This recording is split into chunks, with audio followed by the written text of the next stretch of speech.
Last part में हमने देखा था कि सोल अरीना में मिस या वांगडोंग को तैंकलैन ज्वाइन करने का ऑफर देती हैं, जिस पर वांगडोंग भी तैंकलैन को ज्वाइन करने के लिए राजी हो गया था। वहीं सोल अरीना में सीनियर बेई बेई और जू सेंसी के बीच में हो रहे मैच में यू हाओ सीनियर बेई बेई की मदद कर देता है, जिसकी वजह से सीनियर बेई बेई सोल अरीना के फाइट को जीत जाते हैं। अब इस पार्ट के स्टार्टिंग में हमें यू हाओ के हॉस्टल का सीन दिखाते हैं, जहाँ पर हम देखते हैं कि हॉस्टल के सभी लोगों का बदबू से बहुत ही बुरा हाल होता है। वहीं यह बदबू इतनी ज्यादा भयानक होती है कि पूरे हॉस्टल में लोग अफरा तफरी में आ जाते हैं, जिसे सुन करके जब यू हाओ होश में आता है तब वह देखता है कि उसकी बॉडी से बहुत ही ज्यादा बदबू निकल रही है। दूसरी तरफ हम देखते हैं कि वांगडोंग भी कमरे को छोड़ करके जा चुका होता है। अब हमें थोड़ी देर बाद का सीन दिखाते हैं, जिसमें हम देखते हैं कि यू हाओ बदबू को दूर करने के लिए नहा चुका होता है। इसके बाद यू हाओ थोड़ी देर के लिए कल्टीवेशन के लिए बैठता है। तब वह देखता है कि उसका सबकॉन्शियस माइंड पहले से ज़्यादा बड़ा हो गया है, वहीं उसके मेरिडियंस पहले से भी बेहतर हो गए हैं, जिसकी वजह से यू हाओ अब अपने पर्पल डीमन आई का इस्तेमाल करके माइक्रो लेवल की चीज़ों को भी देख पाता है। इधर अपनी बढ़ी हुई एबिलिटीज़ को देख करके यू हाओ सोचता है कि क्या बस एक रात आराम से सोने से मेरी एबिलिटीज़ इतनी ज़्यादा इम्प्रूव हो सकती हैं। तभी हम देखते हैं कि वहाँ पर वांगडोंग भी आ जाता है और सबसे पहले कमरे के अंदर जा करके वहाँ की बदबू को चेक करता है। इसी बीच यू हाओ वांगडोंग से पूछता है कि आखिर में जब मैं होश में आया तब मेरी बॉडी से इतनी ज़्यादा बदबू क्यों आ रही थी और मेरी कल्टीवेशन भी पहले से कहीं ज़्यादा इम्प्रूव हो गई थी। इस पर वांगडोंग बताता है कि सीनियर बेई बेई ने तुम्हें जुआनसी पिल खिलाई थी, जिसकी वजह से यह सब कुछ हुआ था। इधर यू हाओ को जुआनसोई पिल के बारे में कुछ भी नहीं पता होता है, इसलिए वांगडोंग उसे बताता है कि जुआनसोई पिल काफ़ी महंगी पिल है, जिसकी हेल्प से किसी कल्टीवेटर की सोल पावर काफ़ी ज़्यादा बढ़ जाती है। वहीं इस पिल का कोई साइड इफेक्ट भी नहीं होता है,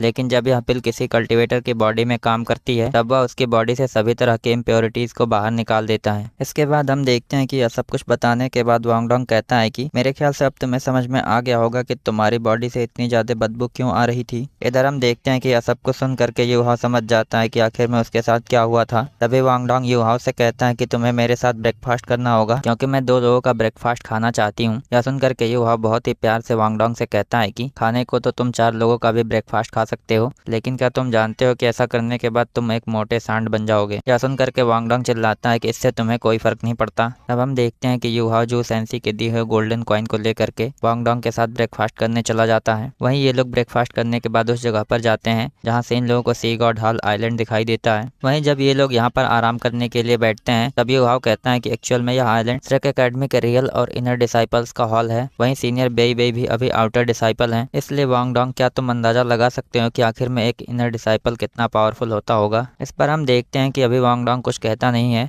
उससे पहले ही यू हाओ वहाँ पर कुछ नोटिस कर लेता है। वहीं वह उस चीज के बारे में ठीक से पता लगाने के लिए अपने पर्पल डीमन आई का इस्तेमाल करता है। तब हम देखते हैं कि एक्चुअल में कोई फायर एट्रीब्यूट वाली लड़की इन लोगों की तरफ बहुत ही तेजी से आगे बढ़ रही होती है। वहीं यह लड़की इतनी पावरफुल होती है कि अपने मार्शल सोल को बिना रिलीज किए हुए वह सीधा पानी के ऊपर दौड़ रही होती है। तभी हमें इस लड़की के मार्शल सोल को दिखाते हैं, जो एक म्यूटेटेड फायर फिनिक्स की होती है। वहीं इस लड़की को देख करके ऐसा लगता है कि यह लड़की पूरी तरह से आउट ऑफ कंट्रोल हो गई है। तभी यू हाओ और वांगडोंग नोटिस करते हैं कि एक्चुअल में वह लड़की इन्हीं लोगों की तरफ बहुत ही तेजी से बढ़ रही है, जिस पर ये लोग जैसे ही वहां से भागने की कोशिश करते हैं हम देखते हैं कि फायर एट्रीब्यूट वाली लड़की इन लोगों के ऊपर अटैक भी कर देती है, पर फिर भी ये लोग किसी तरह से वहां से बच करके भागने की कोशिश करते हैं। इधर हम देखते हैं कि यह लड़की अपने फायर एट्रीब्यूट को पूरी तरह से कंट्रोल नहीं कर पाती है, जिसकी वजह से वह न चाहते हुए भी उस जगह को पूरी तरह से जलाना स्टार्ट कर देती है। वहीं वांगडोंग अपने मार्शल स्पिरिट का इस्तेमाल करते हुए यू हाओ को वहां से लेकर के निकलने की सोचता है, पर इस फायर गर्ल का एट्रीब्यूट इतना पावरफुल होता है कि ये लोग चाह करके भी वहां से नहीं निकल पाते हैं। वहीं यू हाओ के सबकॉन्शियस माइंड में हम देखते हैं कि टियांगमैंग भी इस फायर गर्ल के एट्रीब्यूट को महसूस कर लेता है, जिसके बाद वह यू हाओ को बचाने के लिए तुरंत उसके बॉडी पर टेक ओवर करता है और एक झटके में ही उस जगह को पूरी तरह से बर्फ में चेंज कर देता है। लेकिन इसके बावजूद भी हम देखते हैं कि इस लड़की का फायर एट्रीब्यूट कंट्रोल में नहीं आता है, जिसे देख करके टियांगमैंग अपने आइस एट्रीब्यूट का इस्तेमाल करना स्टार्ट करता है और अपने एक ही अटैक से इस लड़की के मार्शल सोल और इस लड़की दोनों को ही फ्रीज कर देता है। वहीं वह ऐसा करने के बाद देखता है कि यू हाओ की फिजिकल फिटनेस काफी ज्यादा इंप्रूव हो गई है, जिसकी वजह से उसके फर्स्ट आई स्पिरिट की सील थोड़ी बहुत खुल सकती है। वहीं यह जान करके टियांगमैंग सोचता है कि अब मैं इस लड़के को थोड़ी बहुत और स्ट्रेंथ दे सकता हूँ। तभी यू हाओ वहाँ पर किसी और पावरफुल पर्सन को आते हुए सेंस कर लेता है, इसलिए वह यू हाओ को तुरंत बेहोश कर देता है और खुद उसके सबकॉन्शियस माइंड में चला जाता है। वहीं हम देखते हैं कि ऐसा होने की वजह से वहाँ की बर्फ भी अब पूरी तरह से गायब हो जाती है, जिसके बाद हम देखते हैं कि एक्चुअल में वहाँ पर सी गॉड हॉल से कोई एल्डर आए होते हैं। वहीं वह यू हाओ को चेक करते हैं तब उन्हें पता चलता है कि युहाओ को कोई खास चोट नहीं आई है, पर फिर भी वह दूसरे एल्डर जुआंग से वांगडोंग और युहाओ को ट्रीट करने के लिए कहते हैं। इसके अलावा वह एल्डर उस लड़की को भी ढूंढने के लिए कहते हैं जो अपने फायर एट्रीब्यूट को पूरी तरह से कंट्रोल नहीं कर पाती है। वहीं उस लड़की का नाम मा जाओ टाओ होता है। इसके बाद हम देखते हैं कि एल्डर जुआंग अपनी सोल रिंग्स को रिलीज करते हुए युहाओ और वांगडोंग को हील करने लगते हैं। वहीं ऐसा करने के लिए वह ढेर सारी प्लांट्स की एनर्जी का इस्तेमाल करते हैं, जिसकी वजह से हम देखते हैं कि यह जगह पूरी तरह से प्लांट से भर जाती है। तभी हम देखते हैं कि इन लोगों के साथ आई हुई एक डिसाइपल जाओ टाओ को पानी के अंदर से बाहर निकाल लाती है। तब यह एल्डर जाओ टाओ को ट्रीट करते हुए कहते हैं कि आखिर में वे दोनों आउटर डिसाइपल्स कैसे हैं और उनकी सिचुएशन इतनी ज्यादा स्ट्रेंज क्यों लग रही है। इस पर एल्डर जुआंग बताते हैं कि हमें चिंता करने की कोई जरूरत नहीं है, क्योंकि वे दोनों जल्दी ही होश में आ जाएंगे।